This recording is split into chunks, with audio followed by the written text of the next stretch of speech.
Welcome back to Things You Probably Didn't Know. Today we're jetting off to the glamorous sun-kissed shores of Monaco, land of super yachts, Formula One, and, well, what else do you picture? Probably a tiny European nation, right? And if it's in Europe, uses the euro, and people seem to move freely, it must be in the European Union, right? Well, here's thing number one you probably didn't know. Monaco is not a member of the European Union.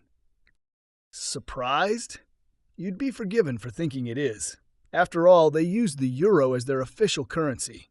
If you drive from France into Monaco, there are no hard border checks, kind of like moving between EU Schengen countries, and they're geographically smack bang in Western Europe, completely surrounded by France. So, why would this prosperous principality choose to stay out of the EU club? Well, it boils down to a few key reasons, and they're pretty fascinating. Reason 1. Sovereignty and unique status. First up, and this is a big one for any microstate, sovereignty. Monaco is one of the smallest independent nations in the world, second only to Vatican City. For a country this tiny, maintaining its unique identity, laws, and decision-making power is paramount. Joining the EU would mean ceding some of that sovereignty to Brussels. It would involve adopting a vast body of EU law, which could significantly alter Monaco's unique legal and political landscape. For a nation fiercely proud of its independence stretching back to the 13th century, that's a big ask. Reason 2, the famous tax system. All right, let's talk about the elephant in the room. Taxes, or rather, the lack of some of them. Monaco is famous for its favorable tax regime, particularly its lack of personal income tax for its residents, with some exceptions for French nationals.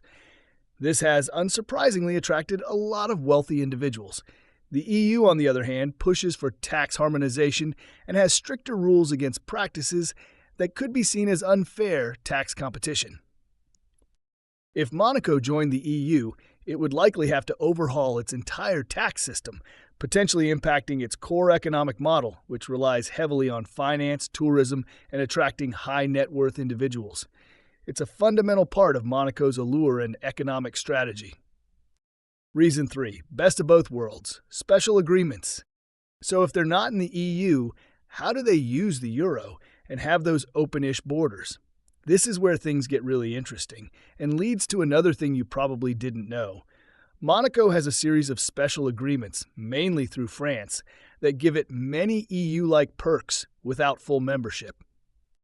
The euro. Monaco has a monetary agreement with the EU via France, allowing it to use the euro and even mint its own euro coins. Schengen area. While not formally a Schengen member itself, due to its customs union and open border with France, which is a Schengen member, Monaco is effectively part of the Schengen area.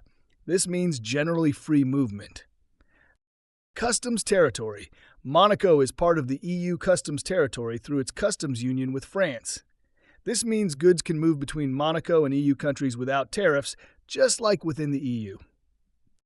So, in many practical ways, Monaco enjoys the benefits of EU integration, like easy trade and travel and a stable currency, without the obligations and potential sovereignty compromises of full membership. It's a tailor-made setup.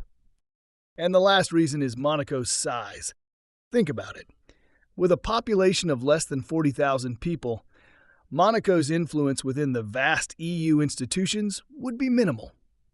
Yet they'd be subject to all the same rules, regulations, and financial contributions as much larger nations. The cost-benefit analysis for them just doesn't quite add up for full membership.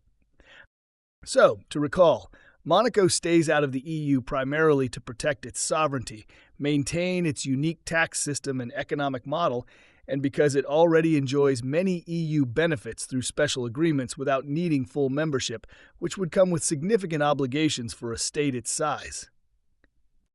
It's a classic case of a microstate navigating the complex world of international relations to its own best advantage.